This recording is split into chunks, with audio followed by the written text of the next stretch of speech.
Hi, my name's Rohan.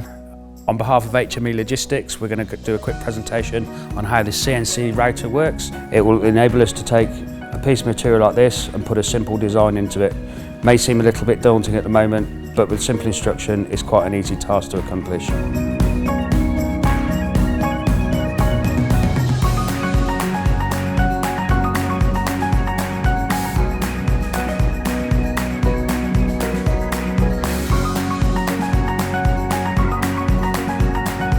We would include the design of basic shapes, setting out of tooling, tool path creation, simulating milling operations, file creation and transfer, and actual milling operations.